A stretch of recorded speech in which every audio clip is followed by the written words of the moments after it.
আজ সপ্তাহের প্রথম দিন সোমবার। Nifty bank Nifty index Indian market পুরো সবুজে ভরা, সমস্ত সেক্টর একদম সবুজে ভরা। মার্কেট প্রচণ্ড মুভমেন্ট করেছে। Nifty 350 point, bank Nifty 1200 point, Sensex 1200 point 1300 point movement করেছে। অল সেক্টর কিন্তু পজিটিভ। এই নিয়ে আজকের ভিডিও। ইন্ডেক্স ভিউ কালকের কি হবে, 25 মার্চ মঙ্গলবার, কালকের ভিউ কি হবে, কালকের ট্রেডিংয়ের সেট আপ কী হবে, কীভাবে আমরা ট্রেড করব, এই নিয়ে আজকের ভিডিও। তো সবার প্রথমে জানিয়ে রাখি, আমি গোপাল আপনাদের সবাইকে স্বাগত জানাচ্ছি MK trading and academy for the stock মার্কেটের official YouTube channel MK trading Belda. এবং এটা এমকে ট্রেডিংয়ের ডিসক্লেমার, সবাই ডিসক্লেমার দেখে নিন। এমকে ট্রেডিং কোনোভাবেই আপনাদেরকে বাই বা সেলার রেকমেন্ডেশন দেয় না। এখানে আমি অথবা এমকে ট্রেডিং যে ভিডিও আপনাদেরকে উপস্থাপন করছে টোটালটাই হচ্ছে কিন্তু এডুকেশন পারপাসের জন্য। তো এবার আমরা যদি নিফটির ভিউতে চলে আসি, নিফটি ব্যাংক নিফটিতে যারা আমার পুরনো দিনের ভিডিওগুলো প্রতিদিন ভিডিওগুলো দেখে আসছেন তারা প্রত্যেকেই বুঝতে পারছেন কিভাবে আপনাদেরকে সাপোর্ট করা হচ্ছে, কিভাবে সাপোর্ট রেজিস্ট্যান্স আপনাদেরকে গাইড করা হচ্ছে। মার্কেটে যে ভিডিও আপনাদের দিচ্ছি মার্কেট কিভাবে তার রিয়াকশান নিচ্ছে। আমি শুক্রবার দিন যে ভিডিও বলেছিলাম Nifty bank Nifty target, Nifty কতটা মুভমেন্ট করতে পারে, ব্যাংক নিফটি কতটা মুভমেন্ট করতে পারে আজকে, টোটালটাই কিন্তু বলেছিলাম। এবং ভিডিও দেখলে আপনারা বুঝতে পারবেন আমার লেভেল অনুযায়ী মার্কেট ওয়ার্ক করেছে কিনা বা ট্রেড করেছে কিনা। ডিটেলসে যাচ্ছি না, কেননা ডিটেলসে গেলে কিন্তু ভিডিওটা অনেক বড় হয়ে যাবে, তো আমি এত ডিটেলসে যাচ্ছি না। তো আমরা যদি সোমবারের ভিউ দেখি, সোমবারের ভিউর জন্য আমরা বলবো নিফটি কিন্তু অলরেডি কিন্তু ভালো মুভমেন্ট দিয়েছে, যেখানে 300 পয়েন্টের উপরে ক্লোজিং দিয়েছে, যেটা হচ্ছে 22,650-এর উপরে ক্লোজিং দিয়েছে। আজকে 23,650 আমার রেজিস্ট্যান্স ছিল, এই রেজিস্ট্যান্সের উপরে কিন্তু আজকে ক্লোজিং দিয়েছে এবং 23,700 কিন্তু আজকে টাচ করেছিল। আমার মান্থলি বেসিসে নিফটি টার্গেট ছিল 23,700 23,800, যেটা 23,700 আজকে আমরা ফার্স্ট ডে উইকের প্রথম দিন কিন্তু দেখতে পেয়েছি। এবং তার নিচে নিফটি ক্লোজিং দিয়েছে, যেখানে 23,650-এর উপরে ক্লোজিং দিয়েছে। এটা ভালো জায়গায় ক্লোজিং দিয়েছে এবং ভালো পয়েন্টে ক্লোজিং দিয়েছে।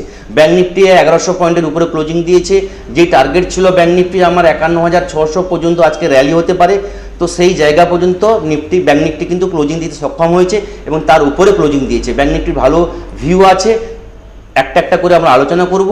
এবার মঙ্গলবারের জন্য যদি নিফটির ট্রেড আমরা সেট আপ তৈরি করি তাহলে বলবো ব্যাংক নিফটির সোমবার কালকের জন্য যে ভিউ হবে, আজকের যদি হাই নিফটি কালকে ক্লোজিং ট্রেড করা শুরু করে এর উপরে 23,720-র উপরে, তাহলে কিন্তু ব্যাংক নিফটি একটা আপ ট্রেন্ড আসবে, যেখানে আমাদের ফার্স্ট টার্গেট থাকবে 23,750, সেকেন্ড থাকবে 23,800। এইখানেই বলবো প্রফিট বুক করতে কল সাইডে, কারণটা হচ্ছে 23,800 একটা বড় রেজিস্ট্যান্স। এই রেজিস্ট্যান্স আমার যেটা মনে হয় একেবারে at a one time break করবে না। এখান থেকে কিন্তু একটা প্রফিট বুকিং আসবে, যেটাকে আপনারা পুট সেলিং বলতে পারেন বা কল সেলিং বলতে পারেন। এখান থেকে কিন্তু একটা চান্স পাবেন ডাউনের জন্য, যেখান থেকে মিনিমাম 50 থেকে 70 পয়েন্ট একটা ডাউন আসবে। এই সুযোগটা মিস করবেন না। এখানে কিন্তু এলে রিস্ক রিওয়ার্ড ভালো থাকবে ডাউন ট্রেডের জন্য। এটা যদি ব্রেক করতে চায় মার্কেট, যদি আপ ট্রেন্ড থাকে, তাহলে কিন্তু একটা ডিপ নিয়ে কিন্তু আবার মার্কেট ধরুন 23,800 গেল, সেখান থেকে আপনি পুট কিনলেন, সেখান থেকে আবার 23,750 এলো, 23,750 থেকে আবার বাইব্যাক করে 23,900 গেল। এইভাবে কিন্তু মার্কেট কালকে চলবে, ডিপ অন বাই থাকবে মার্কেটে সবসময়। কালকে মার্কেটে আপনাকে খুঁজতে হবে কোথায় ডিপ আসছে, বাইংয়ের অপরচুনিটি আপনাকে খুঁজতে হবে। যদি আপনার স্ট্র্যাটেজি জানা থাকে, যদি আপনি ইন্ডিকেটার লাগিয়ে ট্রেড করেন, তাহলে কিন্তু আপনি ভালো ট্রেড নিতে পারবেন, যেটা আপনাকে হেল্প করবে। কালকের ভিউ থাকবে 23,900 পর্যন্ত, 23,800-র উপরে ক্লোজিং কালকের আমার ভিউ। ডাউনের জন্য বলবো ব্যাংক নিফটি তখনই কিন্তু ডাউন নেওয়া যায়, একদম যদি ডাউন নিতে চান তা 23,440-এর নিচে যতক্ষণ না ব্যাংক নিফটি ক্লোজিং দিচ্ছে ডাউন কিন্তু ভালো আসবে না। যদি আপনি স্ক্যালপিংয়ের জন্য যান তাহলে বলবো নিফটি তখনই ডাউনের জন্য ট্রেড নেওয়া যাবে যদি নিফটি কালকে 23,550 এর নিচে যদি ট্রেড করা শুরু করে, তাহলে সেখান থেকে কিন্তু আমরা 40-50 পয়েন্ট করে ডাউনের জন্য ট্রেড নেব। 23,550-এর নিচে গেলে 23,500 ফার্স্ট টার্গেট থাকবে এবং 23,440 এটা লাস্ট থাকবে। এটাই হচ্ছে বড় সাপোর্ট। এখান থেকে কিন্তু এলে মার্কেট এখান থেকে কিন্তু নিফটি আবার উঠে যাবে। মোটামুটি আপনাদেরকে নিফটির প্রেডিকশন বা নিফটির ভিউ আপনাদের বললাম। যদি আমরা ব্যাঙ্ক নিফটির ভিউতে যাই তাহলে ব্যাঙ্ক নিফটি বলবো যে ফ্রাইডে আমি ভিডিওতে বলেছিলাম যে ব্যাঙ্ক নিফটি কিন্তু একটা ফর্ম তৈরি করছে, যেই ফর্মটা হচ্ছে বলে দিচ্ছি। ব্যাঙ্ক নিফটি আমি বলেছিলাম যে ব্যাঙ্ক নিফটি একটা ডাব্লিউ তৈরি করতে যাচ্ছে, শুক্রবারের ভিডিও দেখে নেবেন। এবং এই ভিডিওতে বলেছিলাম যে ব্যাঙ্ক নিফটির ডাব্লিউ কমপ্লিট হবে 51,600 উপরে।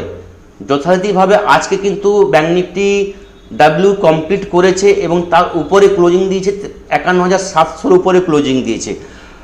এখানে একটা জিনিস বলা হচ্ছে, কালকে ব্যাঙ্ক নিফটি যে কোনোভাবে 51,700 উপরে ক্লোজিং, নেক্সট ক্লোজিং দরকার। এর উপরে যদি ক্লোজিং হয় তাহলে কিন্তু ব্যাঙ্ক নিফটির একটা বড় র্যালি আসবে। আমি বলেছিলাম মিনিমাম 2000 পয়েন্ট, তো এখন বলবো ব্যাঙ্ক নিফটির নেক্সট টার্গেট থাকবে, যদি কালকে এর উপরে ক্লোজিং দেয় তাহলে ব্যাঙ্ক নিফটি টার্গেট থাকবে 55,000, এই টার্গেট থাকবে। হ্যাঁ, এই টার্গেট কিন্তু একদিনের জন্য নয় বা 7 দিনের মধ্যে হয়ে যাবে কি 15 দিনের ভিতরে হয়ে যাবে তা নয়। কারণটা হচ্ছে এই যে ফর্মটা ডাব্লিউ ফর্মটা তৈরি করেছে ডিসেম্বরেও 18-19 তারিখ থেকে শুরু করেছে, তো মিনিমাম বলতে গেলে 4 মাস টাইম লেগেছে এই ফর্ম ডাব্লিউটা তৈরি করতে। তো এই ডাব্লিউটা তৈরি করতে যদি 4 মাস টাইম লাগে তাহলে এর এফেক্ট, ডাব্লিউর এফেক্ট যেটা মার্কেটে আসতে মিনিমাম 4 মাস টাইম আপনাকে দিতে হবে। তো আসছে 3-4 মাসের মধ্যে ব্যাঙ্ক নিফটি টার্গেট থাকতে পারে 55,500, এই লেভেল পর্যন্ত ব্যাঙ্ক নিফটির টার্গেট থাকতে পারে, যেটা লং টার্মের জন্য। যদি আমরা শর্ট টার্মের জন্য দেখি তাহলে মানে এই উইকের জন্য ব্যাঙ্ক নিফটি টার্গেট দেখি তাহলে বলবো ব্যাঙ্ক নিফটি আজকের যে হাই 51,800 উপরে যদি ব্যাঙ্ক নিফটি কালকে ট্রেড করা শুরু করে তাহলে কিন্তু ব্যাঙ্ক নিফটি ফার্স্ট টার্গেট থাকবে 52,000, এই লেভেল কিন্তু আমরা দেখতে পাবো। এবং 52,000 গেলে এখান থেকে একটা প্রফিট বুকিং আসবে বা একটা সাইডওয়েজ থাকবে কিছুক্ষণ, এবং এটা উপরে যদি ব্যাঙ্ক নিফটি যাওয়া শুরু করে তাহলে কিন্তু এর পরে যে নেক্সট টার্গেট থাকবে ব্যাঙ্ক নিফটি 52,500 টার্গেট থাকবে। এবং 52,500 যদি কমপ্লিট করে যায় তাহলে কিন্তু নেক্সট টার্গেট থাকবে 52,800, এই লেভেল পর্যন্ত আমি যেটা হচ্ছে এক্সপায়ারি ভিউ আমি চেঞ্জ করলাম, এই ভিউ পর্যন্ত যেতে পারে। এবং যদি মার্কেটে খুব ভালো মুভমেন্ট হয় তাহলে যদি মানে আবার 1000 পয়েন্টের একটা র্যালি আসে এর মধ্যে কাল পরশুর মধ্যে তাহলে কিন্তু 53,500 এই লেভেলে কিন্তু আমরা দেখতে পারি। কেননা ব্যাঙ্কিং সেক্টরে খুব ভালো রেজাল্ট আছে, ব্যাঙ্কিং সেক্টরে ভালো নিউজ আছে, এই কারণে ব্যাঙ্কিং সেক্টর খুব ভালো মুভমেন্ট করছে, ব্যাঙ্ক নিফটি ভালো মুভমেন্ট করছে। এবং যদি ব্যাঙ্ক নিফটি ডাউনের জন্য যদি আমরা ট্রেড করি, ডাউন কিন্তু মানে আপ ট্রেন্ড মার্কেটে ডাউন আসবে, 100-200 পয়েন্ট কারেকশান নেবে, এই কারেকশানটা কিন্তু ডাউনফল না, এটা হচ্ছে প্রফিট বুকিং আপনি ভাবতে পারেন, বা আপনাকে সুযোগ দেবে মানে কল বাই করার জন্য বা আপ ট্রেন্ডে বাই করার জন্য।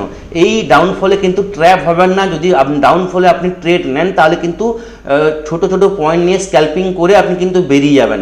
তো ব্যাঙ্ক নিফটির কালকে যেটা বলবো, যদি ডাউন আপনাকে ট্রেড নিতে হয় তাহলে বলবো 51,350 লেভেল যদি ব্রেক করে তাহলে কিন্তু ব্যাঙ্ক নিফটিতে ডাউনফলের জন্য আমরা ট্রেড নিতে পারি, যেখানে ব্যাঙ্ক নিফটির ফার্স্ট টার্গেট থাকবে 51,000 লেভেল, এই লেভেল পর্যন্ত আসতে পারে। এবং তারপর হচ্ছে 50,000, জাস্ট এ মিনিট, 51,350 এই লেভেল যদি ব্যাঙ্ক নিফটি কালকে ব্রেক করে তাহলে ফার্স্ট যেটা টার্গেট থাকবে ব্যাঙ্ক নিফটির ক্ষেত্রে 51,080, এবং তার নেক্সট যেটা থাকবে 50,900, এবং লাস্ট যেটা থাকবে 50,650, এই লেভেল এলে কিন্তু আপনাকে আবার কেনার সুযোগ দেবে, যেখানে একটা বড় মুভমেন্ট এখানে উপরের দিকে আসবে, বাউন্স আসবে, যেখানে আবার ডে হাই কিন্তু টাচ করতে পারে। ওভারঅল কিন্তু মার্কেট আপ ট্রেন্ডেই আছে, ডিপ আপনাকে খুঁজতে হবে, যেখানেই ডিপ নিয়ে মার্কেট সাপোর্ট নিয়ে কিন্তু আপ ট্রেন্ড যাবে, সেখানে কিন্তু ডিপের জন্য আপনি বাইয়ের জন্য ভালো সুযোগ পাবেন। তো এই সুযোগটা কিন্তু মিস করবে না। যদি লাইভ মার্কেটে আপনার সাপোর্ট চান তাহলে কিন্তু আমার টেলিগ্রাম চ্যানেলে জয়েন করুন, যেটা আমি ফ্রি টেলিগ্রাম চ্যানেল ডেসক্রিপশন বক্সে দিয়ে দিব। যদি আমার পার্সোনাল লার্নিং গ্রুপে জয়েন করতে চান তাহলে বলবো আমার হোয়াটসঅ্যাপ নাম্বার আমি ডেসক্রিপশন বক্সে দিয়ে দিব, সেখান থেকে পার্সোনালি আপনি হোয়াটসঅ্যাপ করতে পারেন। সেখানে আপনাকে টেলিগ্রামে যে আমাদের হোয়াটসঅ্যাপের যে লার্নিং গ্রুপ আছে সেখানে আপনার যে ক্রাইটেরিয়া বা যা রুলস আপনাকে বলে দেওয়া হবে, সেখানে কিন্তু আপনি ডেলি বেসিসে কিন্তু সাপোর্ট পাবেন। এই থাকলো কালকে হচ্ছে নিফটি ব্যাঙ্ক নিফটি রিভিউ। এবং যদি গ্লোবাল মার্কেট দেখি, গ্লোবাল মার্কেট কিন্তু ডাউ এখনও কিন্তু শুরু হয়নি, ইউএস মার্কেট কিন্তু পজিটিভ আছে, ইউরোপ মার্কেট কিন্তু নেগেটিভ আছে, এশিয়ান মার্কেট কিন্তু মিলেমিশে চলছে, আমাদের গিফট নিফটি 15 পয়েন্ট পজিটিভে চলছে, ওভারঅল মার্কেট কিন্তু এখনও পজিটিভ আছে। এরপর যেটা একটা জিনিস দেখার আছে, আমাদের নিফটির পিসিআর একটু আপনাদের দেখিয়ে দিই। নিফটির পিসিআর দেখুন,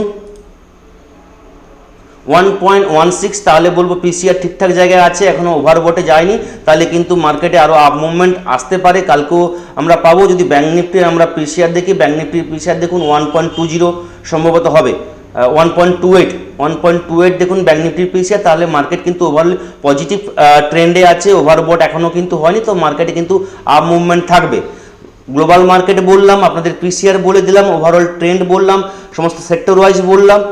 এবার হচ্ছে আজকে গ্লোবাল মার্কেট দেখাল, গ্লোবাল মার্কেট যদি পজিটিভ ওপেন হয় তাহলে কিন্তু গ্যাপ আপ একটা চান্স থাকবে। আমি যেটা আমার লার্নিং গ্রুপে বলেও দিয়েছি, ভিউ কিন্তু পজিটিভ আছে, উইকলি মান্থলি এক্সপায়ারি কিন্তু পজিটিভ ক্লোজিং হবে, সেই বেসে কিন্তু আপনার ট্রেড করবেন, খুব সাবধানে ট্রেড করবেন। এবং লাস্টে বলবো, যারা এখনও কিন্তু ভিডিওটা দেখছেন এবং লাইক করতে ভুলে গেছেন, প্লিজ লাইকটা করে নিন, শেয়ারটা করতে ভুলবেন না। আর যারা ভিডিও দেখছেন সাবস্ক্রাইব করেননি, সাবস্ক্রাইব করে নিন এবং বেল আইকনে গিয়ে ক্লিক করুন, যাতে এমকে ট্রেডিং যে ভিডিও লঞ্চ করবে সেই ভিডিও আপনার কাছে প্রথমে আসবে। তাহলে এই থাকলো আজকের ভিডিও। নেক্সট ভিডিওতে আপনাদের সঙ্গে আবার দেখা হবে। থ্যাংক ইউ, ধন্যবাদ।